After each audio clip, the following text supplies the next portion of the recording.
Merkel Media. What does the goddamn line say, Tony? Please do not use gendered language. Then what?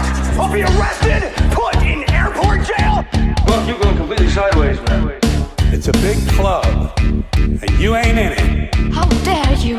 Mr. Speaker, the President of the United States.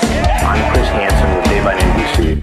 Jack Marius Tack-Theratrix. Hi, I'm Spartacus. Jackson, Sacramento, he, him. Steven Seagal. Sex offender guy. I'm Keith Morris. This is Muammar Gaddafi. I'm Rick James, bitch. Sorting through the lies. The hijacker's passport was found blocks from the World Trade Center crash site, if you can believe that. We cannot track $2.3 trillion in transactions. And uncovering the centuries-long plan for world domination. Learning about Cuba, having some food. Let's talk about Chinese people. Have you ever been in a Turkish prison? Swangles in Fort Lauderdale? I have sent 6 of my Libyan missiles to blow up the Sears hardware department. Nothing could be more fun than jumping off a cliff with 2 German bisexuals. Oh, you English are so superior, aren't you? Thank you, comrade. And now, macroaggressions. That's what assholes call it. With your host, Buddy, I don't know who you are, but you're about to get chlamydia. Charlie Robinson. Hey, Whitey, where's your hat? You want to drop the blame on Charlie and say it's all Charlie's fault. He was a retard. I get some goddamn diuretic.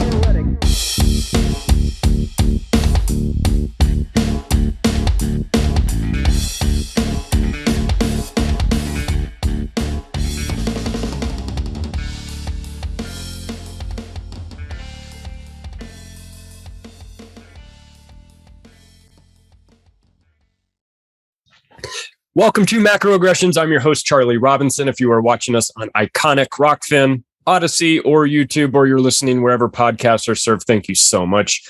We certainly do appreciate your support. We appreciate the support of our sponsors. Without them, we couldn't do this show. TrueHempScience.com has been a newer sponsor for us. They are in the CBD business. Let me tell you, they sent me some products that work really well. All I needed it to do was fix my left shoulder. That's it. I figured if you can do that, you've got me. I've had CBD products in the past. I've used them for a while. They have sort of limited results. I still had a shoulder injury even after taking it. So I was kind of hoping that this would be the case. When Chris sent the products over, I didn't take them immediately. And he called me a couple weeks later and said, "Oh, so is your shoulder fixed?" And I said, "I haven't started taking it yet." He goes, "So it's been 10 days. It should be fixed by now." And I was like, damn, that quick? Well, I started taking it after he kind of put a foot up my ass. And you know what? He was right, because within 2 weeks, my shoulder didn't hurt. I've been going to the gym. It feels fine.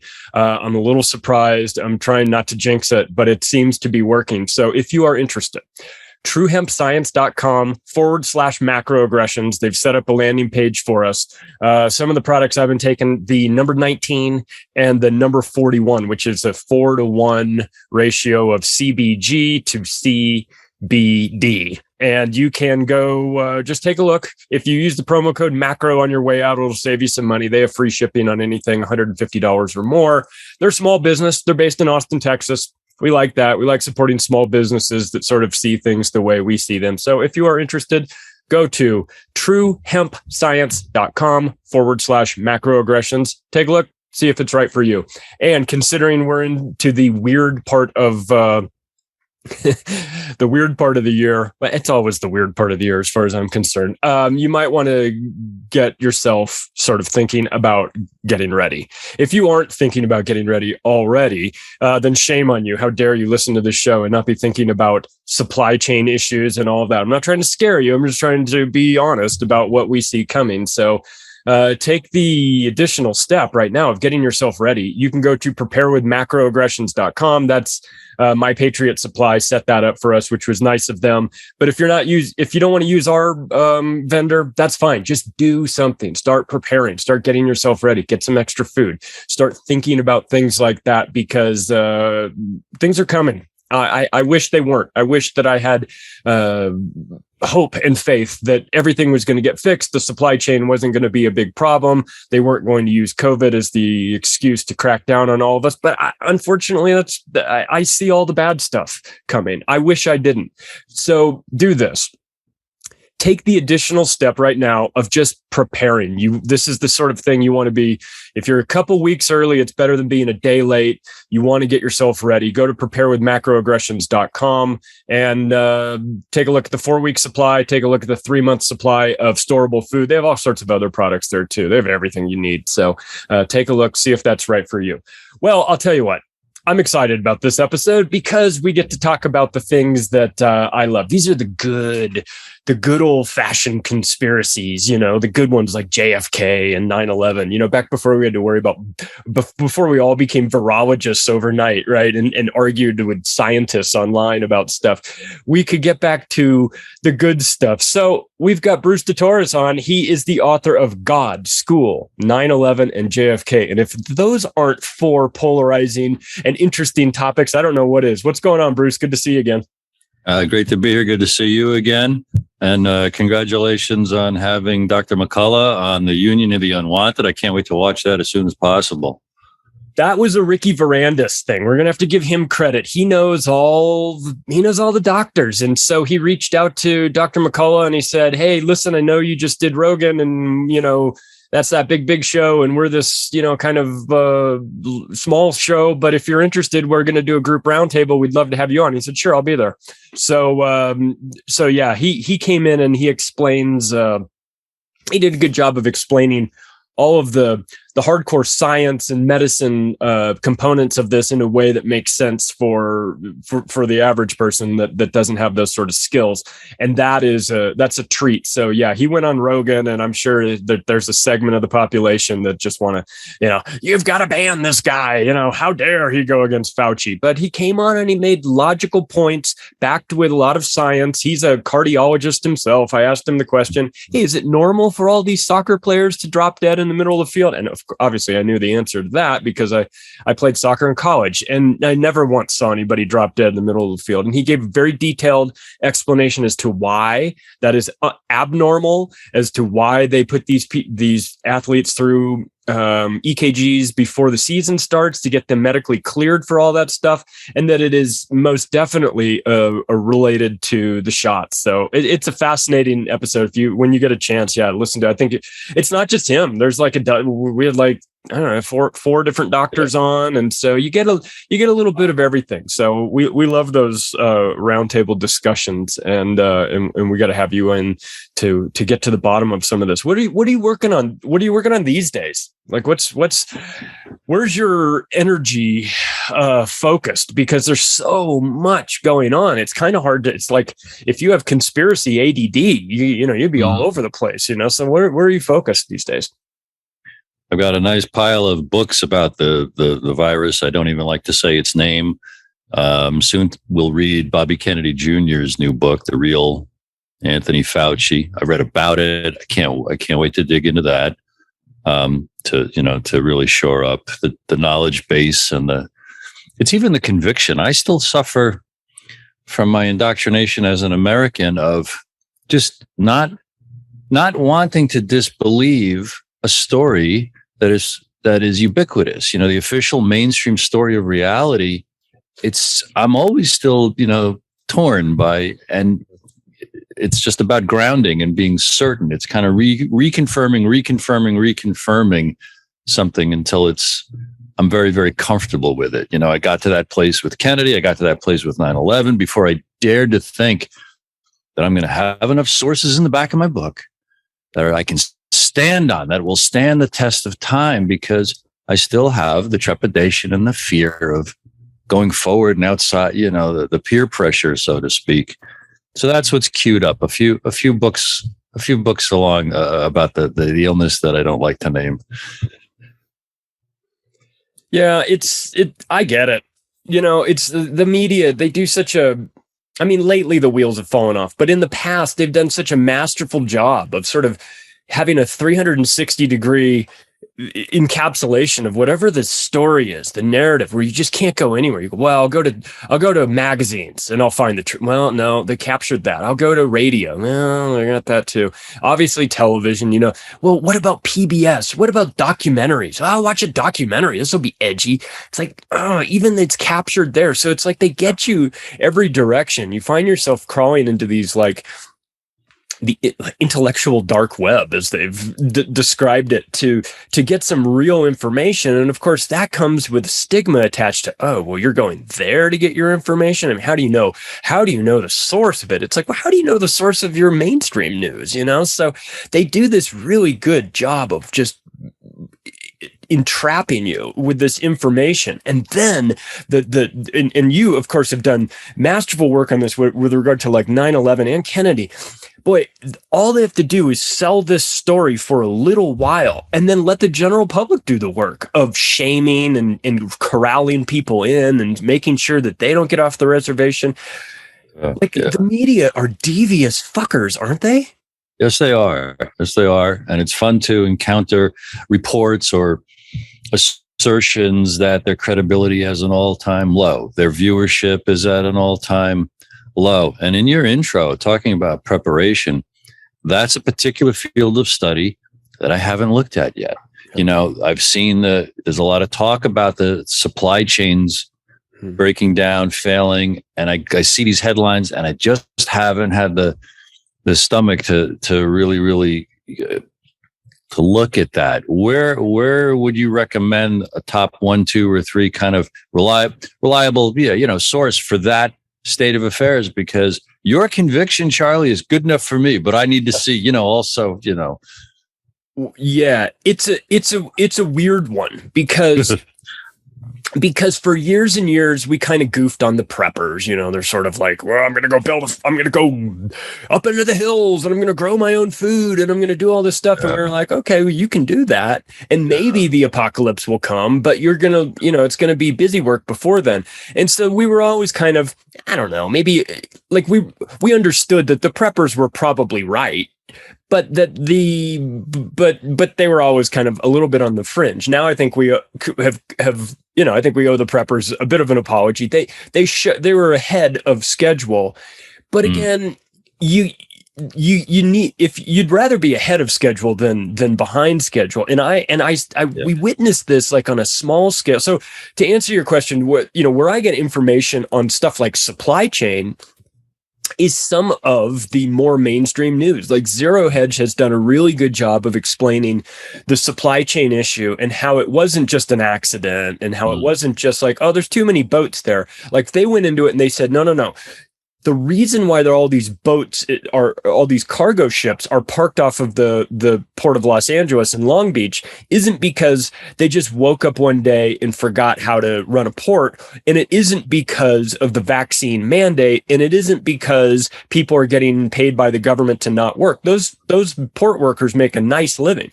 The reason why those ships aren't getting offloaded is because woke California changed a law that said, if you have 18-wheelers, if you have trucks, big trucks, if they are made before the year 2010, so not that long ago, right? 11, maybe coming up on 12 years ago, your truck was made, which I don't think is old in the trucking business. But if you have those trucks are not allowed to operate anymore. They have to be electric trucks. But the problem is, electric trucks don't exist. So they have taken the vast majority of trucks and made it so that they're not allowed to operate in California. So the solution that these retards have come up with was that they're going to take all the newer trucks and make them go from the Port of Long Beach to the Nevada state line, where then a fleet of older trucks will be waiting there because they can't come in California.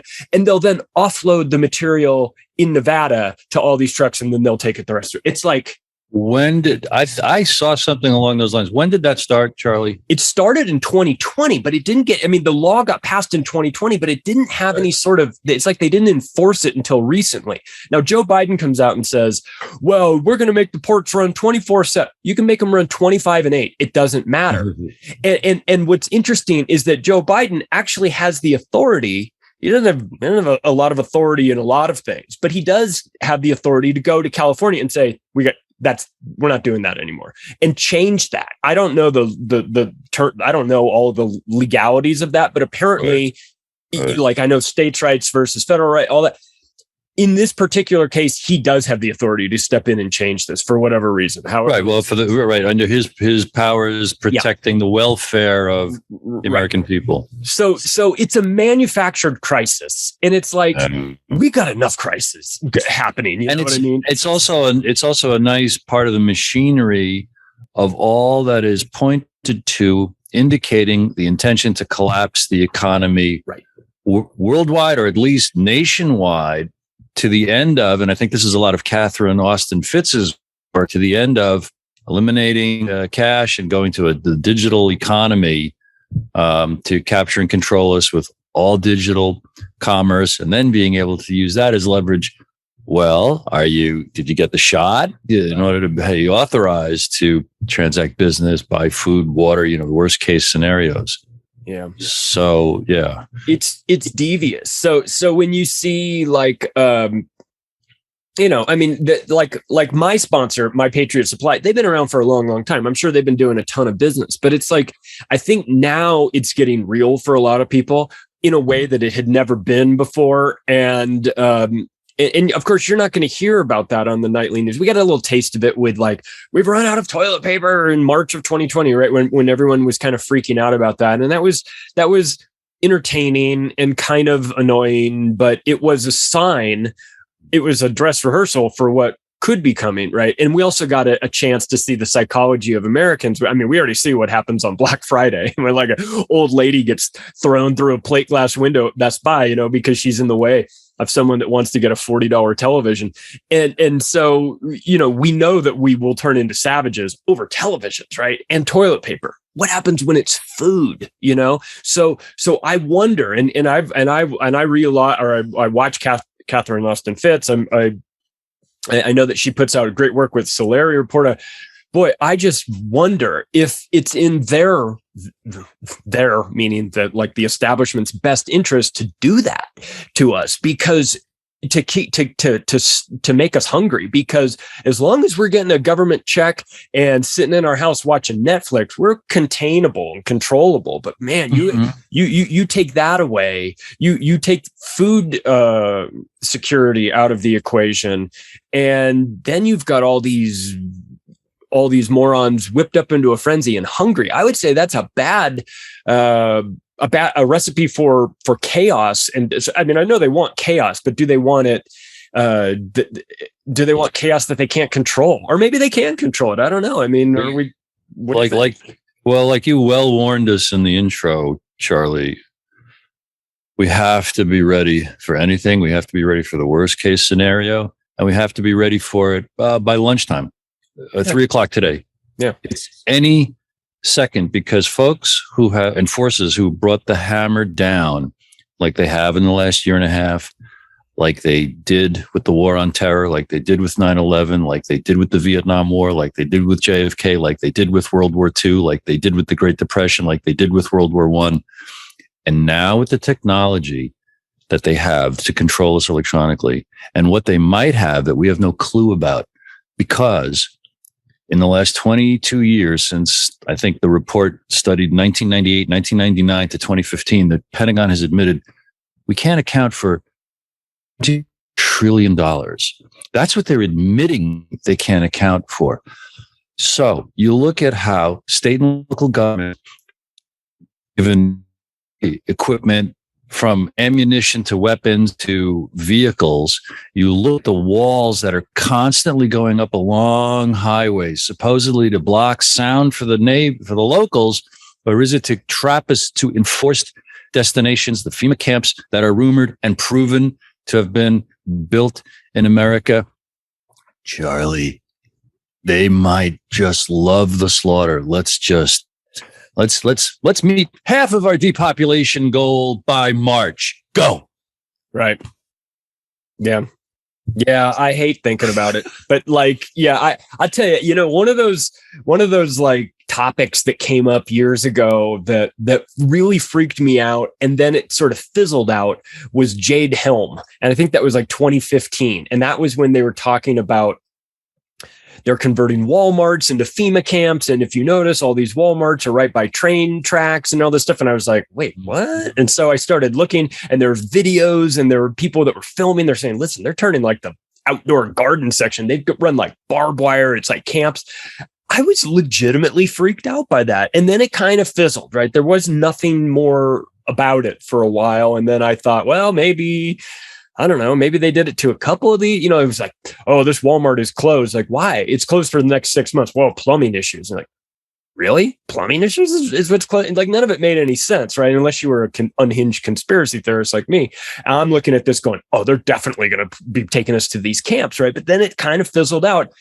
And now we get Australia and we get the Northern Territories camps, and people go, okay, now it's real. Right now it's real, but it's there, right? It's not here in America, or it's not here in, you know, it's not in Western Europe, or it's not in Canada. It's still there. It's still Australia, but it's like, hey, Australia's not Cambodia. It's a Western country run by the monarchy. I mean, apparently, and subservient to like all of these globalist institutions. This is not some obscure runaway dictator who just got a wild hair up his ass and is building camps for his people. This is Australia doing this. And so I think that it's like wake up time for a lot of people that are maybe just either willfully ignorant or blissfully ignorant about what could happen in America. It's always like, that happens elsewhere, but never here. Well, look, if it can happen in Australia, and I recognize the fact that they are, for the most part, disarmed. But if that can happen in Australia and be normalized and them not deny it, then that can happen here. And I think that it is probably better to err on the side of a little bit of paranoia than to be ignorant to this, right? Yes. If only just to be emotionally prepared. Right. And the more, you know, one knows about anything, the more one self-educates, the more one looks at follow the money right now. You could go right up, you know, the modern problem trail to find the money powers that go back into the same forces that have orchestrated that other list of stuff going back year after year. That's history. And it shows you, okay, this is the history of the human race, where those in power go insane because they have power over others. And there's a lot of forces among them. There's competition, lots of countries, lots of different intelligence agencies, fire hosing all kinds of mis and disinformation at us to have us confused and destabilized, meaning these worst case scenarios may not happen. You know, the sky is falling. There's always a lot of folks who get a lot of, you know, viewers and even make money by selling fear and having us all riled up so that we're glued to the content that they want to put out. And I'm groping to like put it in perspective so that we don't take it personally. You know, we've talked to folks. I can guess by the gray in your beard, Charlie, you have, like me, you've talked to folks who were alive during World War II. And that was a cyclone that tore through the planet for 6 years. And the aftermath, the recovery from that was painful, and it was slow, and it was stunning, and the world was traumatized, and we are periodically traumatized by exactly what we're going through right now. And I submit to give us a handle maybe on a big picture thing. Trauma-based mind control became the strategy of choice for example, the CIA to see what they could make people do and see how they could control people. Yeah. And that's a legacy of generations of initiating folks into your cabal, into your cult, into your fraternity, hazing, into the military, basic training. It's to destroy someone, make them dependent on authority, and then they become a willing unit. And that I see, and many people see, that's what's happening to 7.5, if that's the number, billion people on the planet. And to just connect those dots and start by taking responsibility as individuals, there's so many tunnels you and I could go down in so many different directions about this. To give some hope as fast as possible, I'm lucky enough to help Chris Milligan at Trine Day with marketing. Okay. I'm the marketing director now, which is really exciting. And for the last 15 months, we do a weekly podcast. He interviews one of his many, many authors. There's about 70 episodes up right now. So anybody could go to trineday.com, find the podcast, and start listening to these little half-hour episodes and have one's mind blown by people who looked into how Wall Street funded the Bolsheviks, how Dulles the Dulles brothers brought Nazis over in Operation Paperclip, how Lyndon Johnson was ready to nuke Cairo in 1967 to give him a popularity boost for re-election before 1968. And he had Israel bomb the USS Liberty in the waters off of Israel. They were going to blame it on Egypt, but it got exposed and they pulled back at the last moment. But there were bombers on the way with nuclear bombs to drop on Cairo. So nothing is as the mainstream portrays it. And as you educate people with all you do on all the shows, it's to empower folks to be adults who can handle reality. Yeah. Beautiful Cairo, man. They're the sweetest. They're the nicest people there too. I went with my mom when I was 16. We decided we would go on this trip of a lifetime. My dad had died a couple months earlier. We'd wanted to go. She said, "Let's go. When your summer break is over, let's go somewhere. Or when your summer break starts, let's go somewhere. Where do you want to go?" I said, "We should go to Egypt. We need to go check that out." So even like as a kid, I had an interest in that. I didn't know about the war component of that. I didn't know about Lyndon Johnson's psychotic ideas, but though I'm of course not at all surprised to hear that. But what we've what America has done. You mentioned CIA and the trauma-based mind control. God, it's such an important component to this. And I think a lot of people go, well, you're talking about MK Ultra, you're talking about sex kitten programming and all that stuff. Yeah, that's part of it. But think about the other, the more mainstream trauma-based mind control. We watched the president of the United States have his head blown off in broad daylight, and we see that on a loop. They put warning labels and PG-13 things on, labels on movies because they don't want to, hurt your sensitive eyes, right? But not with JFK and not with 9/11. They want you to see those buildings going down. They want you to see those planes flying in. They want you to see the president's head explode because they want you to know that these things are possible and that these things happen and that you need to be afraid of them. Of course, they're making them happen. But if they keep you scared and they keep you in this low vibrational, woo-woo sort of state of mind, and this fear and this trauma-based mind control, then they've got you. And COVID's just an extension of that, right? We watched the Chinese guy fall over. We watched the guy on the bus just start barfing blood everywhere. You watch it and you go, holy shit, that's coming here, right? Trauma-based mind control. Is there anybody better at it than the CIA? They probably have peers that we don't know about because here in America, we've got this like glass dome just like put over us and we think America is the world and we don't really know. There's tons of players. There's even domestic, different players that are all competing to mess with us as they mess with each other and pull us this way and pull us that way. And it's just to have us spinning like whirling dervishes and just want to hunker down. Just tell me what to do, wear this, put this in my veins. Okay.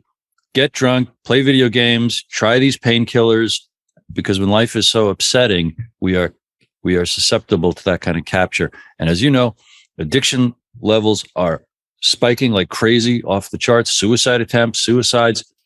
And it's so urgent for you and me who care about groping toward, solutions, right? Let alone enjoying life. Oh my gosh, there's not enough hours in a day for folks like you and I who care to try to work toward that. Yeah. It's urgent. I love, you mentioned Trine Day, that you're running the marketing for them. That is a publisher. For those that aren't familiar with it, this is the publisher that publishes all the crazy books that you read, that you want to read, but that are harder and harder to find in bookstores. What are you guys working on over there? Because some of the most classic books, Daniel Estelin's Bilderberg and all of these amazing books have come through that publisher. Yeah. You guys seem to have a handle on what people are really interested in. So what are you guys working on there? Well, Chris publishes a number of books every year. He's been doing this for 20 years. And the reason he's doing it is because before he started publishing books, when he was around 50, now he's around 72 years old. Way back when he was 19 or 20 years old in 1969, his father sat him down and said, the Vietnam War is all about drugs. The goal is to opiate your whole generation. They're playing out an intentional lose scenario. Oh, I forgot to mention that in this conversation, his dad told him that his father used to work for the CIA, but a 10-year kind of gag restriction had expired. So in 1969, he shared all this with Chris, and it made no sense to Chris. But his father said there are these secret societies behind it all, even communism. It's all a sham. It's all a big game to them. And Chris didn't know what his dad was talking about, but he started looking into conspiracy theory, and he did that for 30 years before he ever published a book. But along the way, he discovered Anthony Sutton's book, America's Secret Establishment, an introduction to the order of skull and bones. And it connected these dots for Chris, and he's never stopped researching these. So he published his first book in around 2000, 2001. And all of these books started being thrown at him that authors couldn't get published in New York. Books that the mainstream won't touch. So you're absolutely right. And there are absolute classics that he's put out, and it'll really round out, what anyone wants to know. So he's always got too many books to publish, too much to do. He's got a list of books that he puts out, and every day I try to create little artwork. I help him with the podcast. I create three things about that. I edit the episode. I create an article about it. Then I create a little video trailer about it, and the day gets filled, and we're trying to, promote this as much as possible. There's no money to be made in it. He says there's no money to be made in books like these. But God bless him, and God bless the people who write these things and throw them at him, and he sifts and sorts and puts out what he can. Yeah, I talked to him a couple of years ago when I was putting the octopus out, and he was like, "We could do it," but he's like, "You'll make more money elsewhere." And I was like, "It's the first thing he told me when I told him, when I called him and when I introduced myself with my manuscript." He said, "Well, there's a lot of ways to self-publish where you'll make a lot more money and blah blah blah blah blah." But just to be in his stable is just amazing. Yeah. They're doing. They're doing great work. So for those of you out there that are looking for books for your friends and family that you want to red pill, that is definitely go there. Go take a look at that lineup of books. It's like the bookshelf. It's like the bookshelf behind David Icke, or you know what I mean? And every one of these individual topics we've talked about so far, there's probably a book about it. He's done about 120, 130 books in the last 20 years. For sure. Yeah. I love that stuff. So, I mean, this is the information that they want to kind of keep away from you and suppress. And I remember when Berwick and I were putting out our controlled demolition book, he says to me, do you think we could get this to be a New York Times #1 bestseller? And I said, well, let me look into it. And I looked into it and I said, no, we can't. And it has nothing to do with the book. The book did become a #1 bestseller, but not in New York Times. And I said, listen, what I read was that the New York Times, their bestsellers list is first of all, you've got to be with one of like the New York publishers, or they're not even going to consider you. And then the way they do it is entirely unscientific. It's not based on sales. It's based on like feel, and all this really obscure stuff. So I said, just get that out of your head, Jeff. Like the goal is not New York Times bestseller. And even then, like that's sort of like a endorsement from the worst group of people too, because that doesn't mean that your book is any good. It just means that a bunch of assholes in New York City decided that they think that your book should be published to the mainstream, and it's almost like the worst endorsement you can have, because these books my books aren't mainstream. Like I get, people are like, what? I don't want to read. You're writing about global conspiracies. Like that's not mainstream. But Trying Day, it's right up their alley. You know what I mean? If you want to go talk about the topics that are interested to my viewers and your readers and everything, that's the publisher that's doing all the great work there. So your connection to them is fantastic, especially for just for getting that information out, just putting it on somebody's radar. That's like, oh, wait, there is a place, because they go to they're like, do I go to Amazon to find all these books? It's like, well, you could, but there's a secret spot, right? But it's really not a secret. You guys have been doing, like I said, for 20 years. You put out some books that have sold like millions and millions of copies. I asked him about Daniel Esterlin's, was it Bilderberg or was it New World Order? I think it was Bilderberg. I said, how do you sell like 7 million copies? He says, you sell it in Spanish. And I was like, oh, really? That didn't hurt. So. Yeah. He, and Chris, in every week with the different interviews, he makes the point of saying that he's very hopeful for the future. Mm-hmm. And he describes that in not vague terms, but kind of vague terms, because he says, listen, their power, the conspirators, it's not ubiquitous. It's not monolithic. There are all these competing factions with each other. And also a lot of it is just perception. It's the perception of power. And also the internet in the last 25 years has really allowed so much truth to get out there. And I've been following, the truth since 2004, before I decided to put it into my book. And you can see almost the insanity of the last 2 years. It's so rushed. They're in such a frenzy to deplatform, censor. I like to imagine it's because they don't have total control. If they did, they could leave these voices out there. So, that's trying to look at it on the bright side, is that we still could hopefully put the brakes on the cliffs that we're racing toward. One hopes. I know there are lawsuits in a lot of states, maybe every state pushing back against mandates. There are organized resistance to what's being done to children in schools and things like that. And same as it ever was. When you read about the founding of America, you realize this has always been the challenge for those who see how the few want to rule and control the masses. And a big challenge is to love humanity as it is, meaning there's this big collection of us in the middle who'll go either way. Like, oh, now we're very, very kind and altruistic. Great. Now we're rounding up all my Jewish friends. Great. It's just, we have to not despair. Like, this is human nature. And on the fringes here, on one side, there are the psychopathic lunatics who want power over all of us and power over all the world's resources. And on this little fringe, there's Martin Luther King, Bobby Kennedy, John F. Kennedy, Gandhi, John Lennon, and you and me, Charlie, and everyone in the Union of the Unwanted, who are trying to say the emperor has no claws.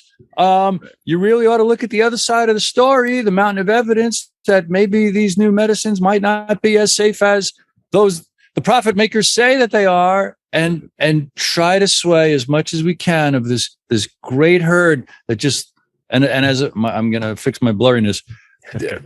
And here's my theory about America, why we can be like that. 90% of us go through public school. Public school teaches human beings to do nothing. Do nothing till you're told what to do. Don't make any decisions. So by the time we're 18 or 22, we have no experience trusting our own judgment because we did not make enough decisions.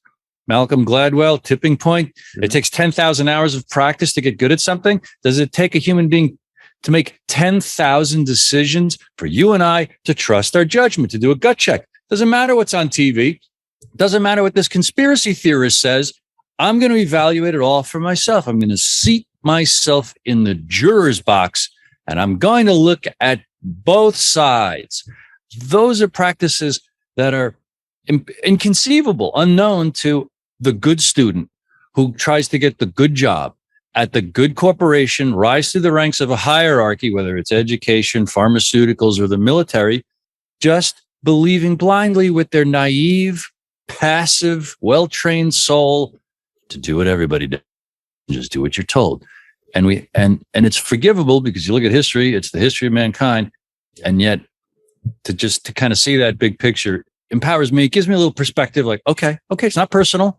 It's okay. Right. Yeah. So any generation would have had its iteration of its challenges, and this is ours. For sure. And you've got 4 main points of your book: God, school, 9/11, JFK. Let's talk about the school since we're on the topic. We've got the Rockefellers. We've got this interesting concept, or this interesting thing that happens. And I don't pretend that it's just limited to our modern society, but when you get to a point where you've got more money than you can spend and you've bought everything that has a price tag on it, you go looking for things that aren't traditionally for sale.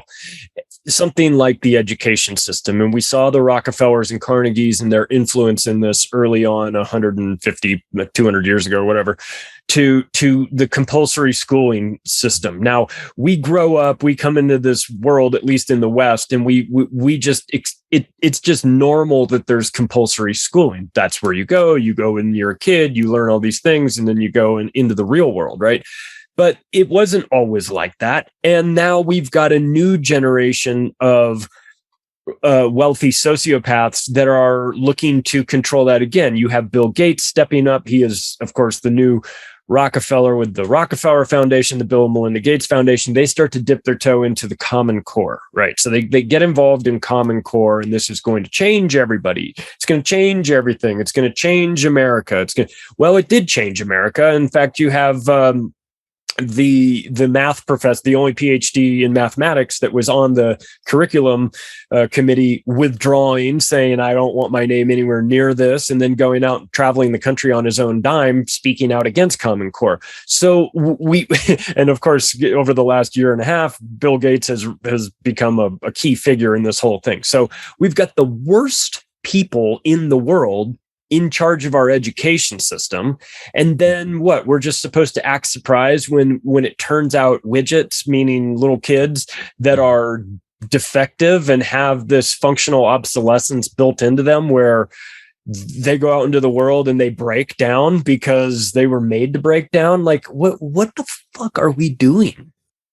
Yeah, what we're doing is not thinking things through for ourselves to a great enough extent. There's too many Americans who are alienated. The process you just described, that kind of school experience creates, in its worst case scenario, and there's a huge percentage of Americans who are living in their own head, because not being able to interact freely as children when we're developing all of our habits and developing some confidence, if you're allowed to make decisions and suffer the consequences of your actions, they're incapable of doing the kind of critical thinking to understand, to break out of the habits that they got of being very self-conscious and very insecure and addicted to their phones. This is it since cell phones in the mid 2000s, in the hands of 5-year-olds. And that's how you can have the on-screen capture and create these widgets who it doesn't occur to them to take any initiative. It doesn't occur to them to make a list of goals, to make a list of things to do, because they have such an unconscious sense of powerlessness. Yeah. The day is about waking up and flipping through the phone and liking and sharing and saying something snarky, getting high, and going to a job where you wish you could be asleep through the job. And that's looking at the bleakest side of it. But if more of those suffering souls, and I believe there's an epidemic of suffering and despair because of this model, because of this experience, Charlie, that breaks my heart. It just breaks anyone's heart when you see. And this is for generations. No, their parents don't help them because their parents had this too, going back at least 100 years. This was the kind of lockstep. Now, thank God for the rebels who become the musicians and the artists, and They always have their role. They have their place. And thoughtful people gravitate to the poets and artists who are, shouting from the wilderness, free your mind, and think for yourself. The George Carlins and things like that. They've always been out there. And we really have our work cut out for us to expose people to the truth, to get them a little curious, and it's something simple like, buildings don't fall like that because of office fires. Did you know that? No other time in history? Oh, really? No, yeah. You it's kind of gentle. You tiptoe with it and see if anyone's listening and if they'll interact about it. Yeah. I had just a weird sort of universe coincidental type situation happen about 2 years ago. I went to a wedding for a friend of mine. I didn't know anybody at the wedding. I went by myself because my wife couldn't go. I flew to the state of Washington. It was just me. I'm just going to support my friend and he's getting married and it'll be great. I get seated at dinner next to Richard Gage from Architects and Engineers for 9/11 Truth. I go, I wrote a book and you're in it. He's like, wow, really? I said, no, let me rephrase that. I wrote a book. And one of the chapters in the book is Architects and Engineers for 9/11 Truth. And now you're sitting next to me. And poor Richard, and he's the nicest, greatest guy. And I interviewed him for 2 hours, not knowing this was pre-podcast. I didn't have any of that. I just had so many questions for him. But one of the things that I said to him, and this was what reminded me of it, was that I said, I thought you guys did the greatest advertising campaign on, I think it was the 15-year anniversary when you guys did mobile billboards around, not just New York City, but in major cities that said, did you know a third building fell on 9/11? That was it. And I said, the marketing major in me really loved that. It was such a simple question. It was a question. It wasn't offensive, but it got, if you knew that a third building fell, you're like, oh yeah, of course, man, I know what's up. If you didn't know, you were like, what is it? What are you talking about? A third building fell. And it planted this seed. And I just thought it was genius. So when you did that, you talk about like our education system sort of slowly grinding away the critical thinking skills or never allowing kids to develop them in the first place. So yes. Then you when you go into the world and you're disarmed without critical thinking, and someone asks you the question, did you know a third building fell on 9/11? And your response is, when are we going to go get high? It's like, oh man, maybe we've lost, right? Like maybe the first step to turning this whole thing around is that we're going to need to invest some time in the school system and the way we look at children, and we got to get them out of this indoctrination camp where they're taught, what to think instead of how to think. Right. Yeah. And that reminds me of the folks I've seen who love the truth, try to teach the truth, and their sole focus is on empower the mothers to save the children. Do whatever it takes to fill the mothers with the truth and an outrage about the harm of what's happening in school. What's been happening in school for decades, not the real horrors of the last couple of years, which are abominations. Yeah, what's happening to kids. I love to make the point and fantasize about humans raised in nature for thousands of years, close to the ground, close to the woods, close to the animals, close to the fields, raising their own food. And seeing, because I've read tons of history, when kids are free to interact with life, they develop skills very, very fast. Kids rise to competence at completely individual levels. Some pick up books early, some don't touch a book until they're 10 or 12 or 15. But by the time kids are around 18, they're all pretty much on par. If they could somehow, in an ideal situation, it's so hard with our modern economic system, to be that kind of free to discover their own power, have parental, love and protection. John Taylor Gatto wrote a couple of great books that are essential to clarify what you and I are talking about public school. The best one is big, The Underground History of American Education. And he makes the point, I think it's in that book or elsewhere. And he was a teacher for 30 years. Yeah. It takes about... a good one, too. Right. He won awards. Yeah. He says it takes about 50 hours for the average kid to learn how to read, write, and do basic math. 50 hours. So obviously the rest of that captivity, 18, 22 years of captivity, is to, I use the analogy of a bird, it's to prevent them from flying. Birds have to fly to be birds. Otherwise, they're pets and slaves. Humans need to make decisions. Like I said before, 10,000 decisions maybe. Right. Maybe have 10,000 conversations in order to be able to hold their own with others, not be hypnotized, not be swept into a cult, not be, bamboozled by con artists. 10,000 conversations to learn manners, to learn, ask a question, draw the other person out, make them feel safe, make it easy for someone to talk to you, make it all these beautiful social skills that you have to interact with people more mature than you. And there's another problem with school. They're trapped with their own age group, people as young, dumb, insecure, and competitive as they are with one authority figure. That's the only occupation that American kids see in school. An authority figure giving the rules basically to everybody else. That's what they aspire to do.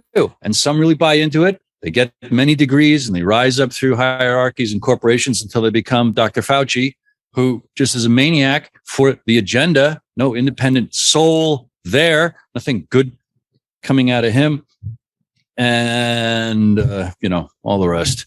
Yeah. Yeah. Well, and it's interesting because it had never really occurred to me until I started listening to John Taylor Gatto's speeches. I listened to one it was like a 2-hour speech, and I was listening to it while I was doing something else, and it wound up, I said, I got to put this guy in the Octopus book. And I put all these quotes. I had 500 quotes from over 500 different people in this book. John Taylor Gatto is in there a lot.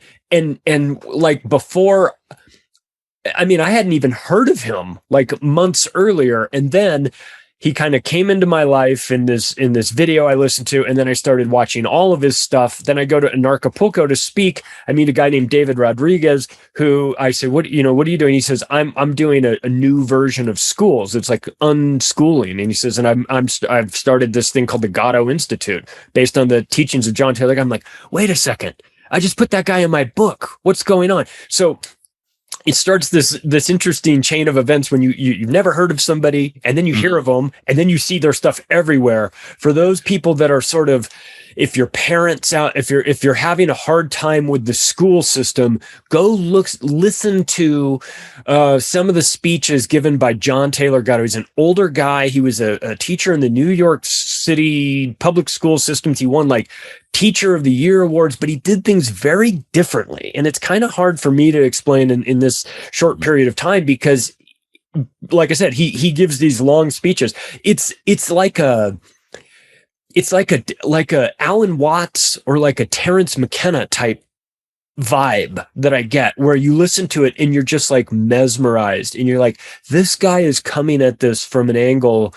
Why aren't we all coming at it from this angle? So the education system, especially here in America, boy, we just get sort of lulled into this reality where it's like, well, it's a one size fits all type of education system. Now, I was fortunate, and that is, of course, not the way it should be. I was fortunate. I wound up going away to high school. I went to boarding school for high school, so I had a weird educational experience, and I recognize that I didn't have what most people have. But I would go home and interact with my friends, and it was like, what are we doing? Like Friday nights was like, we're going up to the Circle, which is like up kind of like where the hills are, where nobody goes. We're going up to the Circle. We're just going to party. And it was like, and then what? And we're like, that's it. And it's like, yeah. And they're like, well, what do you do at boarding school on Friday nights? I was like, oh, we go break into the cafeteria. We set up this kickball game. We go in each other's rooms. We go fuck with the freshmen. We do all these really nerdy things that aren't super fun were a blast for us. But that was good. We were just in a whole different environment for learning. And I felt like it was beneficial. I'm now getting emails from people, from parents especially, that are saying, listen, this cultural Marxism or whatever it is that is infecting the public school, I got to get my kids out, and I don't know where to take them. So let's talk a little bit about some solutions here. So you've written about this education. So is it, I think the parents are feeling like, I'm not a teacher. I'm unqualified to teach my kids these things. And I think what they don't realize is that the teacher is probably unqualified just as much as the parent is. They just don't know that yet. So what do we have some tips and some ideas for parents to come at this education from maybe a different angle than what is the established norm? I would say think about nature. Think about a baby duck learns how to be a duck walking behind its mother and being with adult ducks, and it sees what adults have to do. And that used to be the model for humanity. And to the degree that anyone could imitate that, replicate that, recreate that with other friends as a group of families in a town, doing something like that, where you're letting your kids see you work, seeing what it is to be an adult, handle yourself in all kinds of situations. It's exposure. It's exposure to life to interact with it in order to fall in love with it. And again, it comes down to my basic thing is let the kid make decisions, set them free, and quote them even, is it force them to make decisions? Kind of, but they could be playful. There's nothing abusive or hard or dominating in the model of nature, because animals and humans used to be raised by loving adults who loved them and wanted to help them flower and prosper. And in the real struggle of life, get them up to speed as fast as possible. As soon as they could hold a knife and a piece of stick, there was whittling to be done. Oh, you can handle a needle and a thread? There's sewing to be done. Oh, you can handle a pitchfork? There's hay that needs to be moved around. Oh, you're strong enough to hold this animal back? There's a row that needs to be plowed. It's get them into the work of life as fast as possible. And then at night, if families used to be together, that's when you'd sit by the fire. Let's idealize it. Let's have an ideal to go to. The family sits by the fire and dad cleans and sharpens the tools. Mom mends the clothing, and the boys typically help the father with the men's work. The girls typically with the women. It can be blended because people have different proclivities. And someone's reading out loud from a book. The book gets passed. Now it's your turn to read out loud, develop how to think and talk. Wait a minute. What did that paragraph just say? Did that make sense to you? Did it remind you of anything else? Oh, yeah, the book we read last week. Oh, are they saying the same things? Well, kind of. But it's replicating humans raising their own kids. And see, that's the biggest challenge. As you know, the history of education stole adults into the factories and cubicles of the corporations. So the kids were available to be stolen by the school systems that were put into place to indoctrinate them how to be good and reliable workers and consumers. And that's it. And to just see that model. So it's broad stroke because it's going to be very different for every economic. Who knows what any individual family can afford or can't afford? How all the adults have to work. What do you do with the kids? These are the knotty issues. But anything's better to create some kind of a solution, some kind of an experiment, rather than just default to letting school suck my children into the schools and raise them until they're 18 or 22. And I don't participate as a parent in their character formation and their mind's development and things like that. I'll tell you what, man, if you have been paying attention to what's going on in America, and we'll keep it in America since we're here, but I'm sure it's not limited to America, with this weird woke ideology, the safe spaces, the 3 bathrooms and 57 genders and all of this stuff that like when I went to university, there were no safe spaces because they were, at least on the surface, pretending to prepare me for life in the real world. Now, whether or not that was actually happening, I don't know. But at least the sales pitch is that we're getting you ready for the real world. And since the real world doesn't give a shit about safe spaces, there aren't safe spaces in universities. But we've coddled and messed with the minds of these kids who, I'm not blaming the kids. They're kids. They're just being molded by these weirdos that have Antifa flags in their classroom and everything. We got to get these kids out of the government schools. And that was an important part that David Rodriguez was hammering on me when he was talking about, when I would say public schools, he'd say, don't call them public schools, call them government schools, because it sounds extra bad because they are government schools. And I was like, yeah, you're right. Government schools. So it sounds like government cheese, right? Like just the most disgusting thing is so like our relationship with I think all of us that have like a questionable relationship with the state also see that extending to the classrooms, and we see the sort of damage that can be done. We're turning out a generation of kids that are unqualified or unwilling to participate in this new in society. So what we've just lit the fuse on the destruction of America by having a generation of kids that are unable to function, right?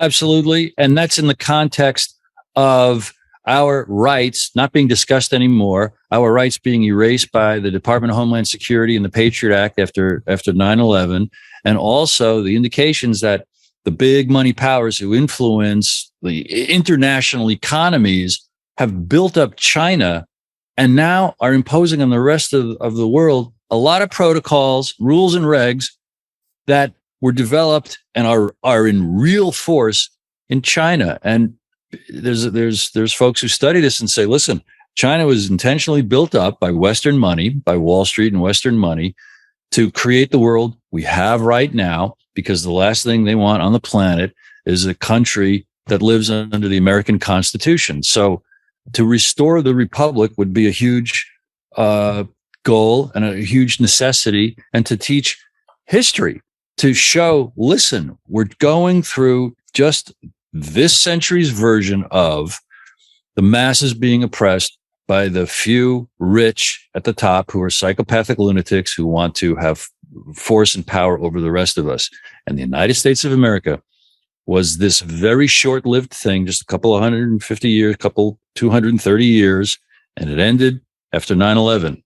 We pretend we live in America. Charlie, we don't live in America until we live under the Constitution anymore. We pretend we're America. We're not America. And when enough folks understood that, then it would reverberate to our civic opportunity, not only with how we raise our kids, but how we hold representatives' feet to the fire. And we would never put up with national security as an excuse for all the secrecy.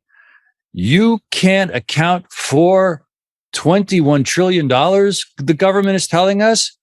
And we go home and put on the Kardashians after hearing that. That's the proof we feel completely powerless. And and we are experiencing the slavery and the race to possible depopulation that we're witnessing because of that.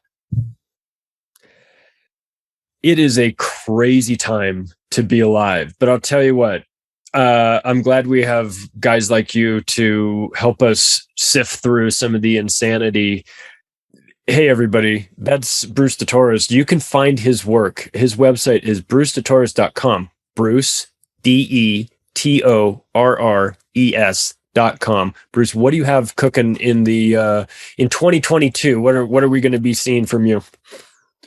I'm going to help Chris sell more books. I want to really help trying to get the word out there in a big way, and continue to promote my book because it just came out last year, and try to, instigate conversations and get people curious about, quote unquote, what's really going on. Because, and I love this quote, I saw it in a documentary somewhere, something will happen when enough of us know. I say good things will happen when enough of us know. It doesn't take 10%, 15%, 20% of a population to cause societal-wide change or a revolution, if you will. It takes about 4 or 5%. And we can do that. We can do that. We can absolutely do that. So let's get into 2022 with that motivation. We don't have to convince everybody. We just have to focus on our friends, our family, the low-hanging fruit around us, and do that in the best way possible, in a loving way. Don't make them feel stupid. We all come to this information at different times. Some people will never come to it, but if you have this information in your brain, if it makes sense to you and you can explain it to people around you in a way that doesn't make you sound totally nuts, then please do that, and consider supporting Bruce. You can buy his book, God, School, 9/11, and JFK. I'll have the links to that down below. Also, the links to his website. Bruce, you're the best. Thank you so much for coming on and sharing your information with us. An honor. Thank you. All right, everybody, if you like this episode, take the additional step right now of sharing it with your friends and family. If you want to connect with me, the website is theoctopusofglobalcontrol.com. You can find me on Twitter at macroaggressions, and I will talk to you soon.